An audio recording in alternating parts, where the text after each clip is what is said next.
And today we have not one but two Toyota Land Cruisers with us. This is the LC200 V8 diesel. This is the LC100 6-cylinder diesel. So Chetan, thank you so much first of all for coming for the shoot, and let's get started. Like, how did you get these cars? How did you start liking these Land Cruisers? So always had a thing for Land Cruisers because I think, from an Indian context, they're always extremely desirable cars. So when I was growing up, I always thought that someday, and then many years later, I came across, first I bought a petrol 100 series Land Cruiser. And then after that, I bought the diesel Land Cruiser, which is a 6-cylinder 100 series. And then also when I was traveling to Goa once and I saw the 100 series or 200 series over there, that is when I said that it's a great car to buy, and that's when we acquired the 200 series as well. But overall, I think a great platform, and I think all the Land Cruisers are sort of legendary in their own way. The 80 series, 100 series, 200 series, and now the 300, each have their own characteristics, and I think it's quite an enjoyable car to own in that sense. Now, Toyotas are always known for their reliability. So how have these two SUVs been in that way? So in terms of reliability, definitely a big yes. I think they are extremely reliable. You can take them anywhere. We've sort of driven them all over to long distance trips like Goa and very many other places. But having said that, any old car comes with its own set of issues. So maintenance has to be done properly. And also I think specifically Toyota cars, while there's a perception ki kaise bhi chala lo, anything is fine. Actually, that is not true. They are quite sensitive in terms of oil changes at the right time, the right kind of oil, right kind of fluids, right kind of parts. Parts are not an issue, but sometimes it might take a while to source something. I think that is expected for older cars. So now let's do one thing. Let's take these cars for a spin one by one. 100. Which one do you want to go in first? I think you should take the 100. Chalo, let's take the 100 first. Okay. Yeah. So we are driving in the LC100. Oh man, what a feel this car has. Now I know why you like it so much. So tell me more about this car. How did you acquire it and how have you maintained it, restored it? What has been done? So when I bought it a couple of years ago, and a friend had seen this car and he knew that it was coming up for sale. So I said, can I take a look at it? And then I went and I sort of saw the car, and immediately I knew that this was a car worthy of buying. At that point of time, I had a petrol V8 Land Cruiser 100. So then I sort of had already used it for a while. So then the Land Cruiser 100 series petrol went and a Land Cruiser 100 series diesel came in. And it was quite a quick transaction in that sense, because once we had made up our mind, we were clear that this is what we wanted to buy. So yeah, so then that happened.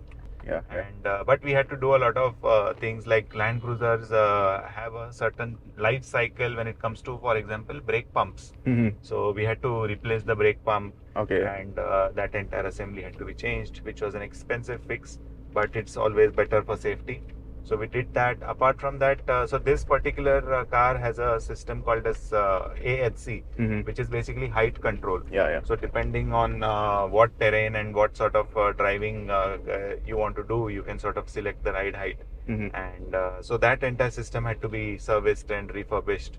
So that entire thing was done. Apart from that, the vehicle really didn't have any issues as such. Now tell me more about this car. So when you drive this car today in Mumbai, how do you feel compared to modern cars? So personally, if you ask me, first and foremost, a lot of people ask me, how is the size not intimidating to drive in a city like Bombay? I would say not really. In fact, the Land Cruiser 100 series doesn't feel as large to drive as it is actually. So plan to modify this car, keeping it stock? No, 100% stock. Right? I don't think we intend to do anything. In fact, we just redid injectors and all of those things. We had the option of putting aftermarket injectors and all of those kind of things. We didn't do any of that. We went for original. We made sure everything is properly Toyota. Because also, so I believe that these cars are engineered to a point of perfection, I would say. And what kind of long drives have you done with the 100? I've been to Goa. I've been to Kolhapur, which is my native place. So those have been the long drives. Apart from that, in and around the city quite a bit. And the car is quite big in size, so I think it takes some time to get used to the dimensions of the car. But I think after that, it feels very easy to drive also. Absolutely. Steering is a little heavy in back because of the hydraulic. Anything else you wish to add about the car for our viewers? You buy a car, get under the skin of the car, understand the technicalities, what the entire drivetrain is, what are the common issues. There are a lot of blogs which are written around maintenance, taking care of the cars, known issues. So I think one has to sort of research and understand. So that's very important. So nice information, and now I think it is time to jump inside the LC200. And now we are in the LC200, and this feels so big and comfortable. I'm sitting on a sofa, it feels like that. Yeah. The visibility and all is nice, of course, but you just have this dominating feel right here. Yeah. Like I said, it's plush. Very plush. So what is the story behind this car? How did you acquire it? So one of my friends mentioned to me that there is a Land Cruiser 200 in Goa that is for sale. So this car was in Goa, and I happened to be in Goa for a holiday. And I made time after one of the lunches, saying, let me go and see this car. So I went and I saw it, and the owner had beautifully taken care of it. It was parked nicely, serviced well, and all of those things. So then it sort of just made sense. And I managed to sort of convince him to give me the car. Then he was kind enough. Then the car was sort of driven down from Goa, and then we got it here. Then we did all the typical preventive maintenance. The car was desperately in need of a new set of tires. We needed to do tires. Then all the typical things, brake pads, all the fluid changes, and all those things were done. And this V8 is so buttery smooth. You can actually feel that whole smoothness, the refinement, and it feels like the engine is made for long distance cruising. Yes. So this is a 4.5 liter V8. And it's a 1 VD in Toyota nomenclature. And it's a beautiful engine. It is gliding over bad roads much better than the 100. It feels very soft and planted. I like this way. And of course, it has some more features than the 100, but I think even that one has all the essentials covered. Absolutely. I think 200 had a lot of other features. While the basics remain the same, this also has height control. This also has the terrain modes and all those things. And it is an all-wheel drive permanent. So one thing I was noticing, this being a Japanese, has the indicator on the left-hand side, the wiper stock on the right-hand side. Any idea why is it that way? So basically this car was a UK import. So I'm guessing that is the reason why the indicator is stock on the left. Possible. So what plans with this car? Plan modified, keeping it stock, long drives planned? Nothing. We just want to keep it stock and keep it absolutely the way it is. The idea is to keep these cars running for many years to come, maintain them beautifully, and do all the maintenance that the car needs, and enjoy them. Bottom line of maintaining a Toyota the way it is and keep it running is to have the right parts, right fluids, and right person to maintain it. And then the car can go on forever. Yes. I mean, this one has done just 68,000 miles. So maybe even if we convert it to kilometers, probably 1 lakh kilometers. I mean, you're still in the break-in period of the car.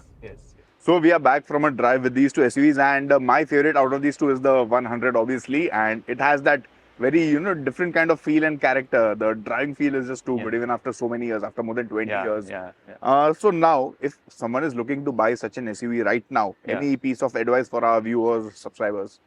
I think it's really important to know the history of the car that you're buying, whether it has actually been serviced well, whether it has been with a person who understood what needs to be done with these cars. And also there are a lot of things to be careful about in terms of, whether the parts are OEM, whether they're genuine parts, what kind of oils have been used. All of those things are important. Apart from that, all the other standard things like whether the car has been an accident or any of those things, I think need to be checked. Apart from that, I think everything else you just have to be sort of, when you are buying an older car, you have to be aware of the fact that things might go wrong and you have to take it in your stride. I think that's really important. You need a lot of patience that way, but then you also get the reward in terms of the driving feel. So what should be the approximately ballpark figure if someone wants to buy one of these SUVs these days? In the 100 series scheme of things, anywhere between, I would say, 15 to 30 lakhs is a fair budget in the current times, depending on the condition, the year of the car, and the kilometers and owners and all of those things. For the 200, I think stretches all the way from, say, I would say 35 lakhs all the way till 75, 80 lakhs as well for the older cars. But having said that, these cars also do tend to hold their value pretty well. Of course. Like a 200 series and a 100 series, I feel will only go up in value.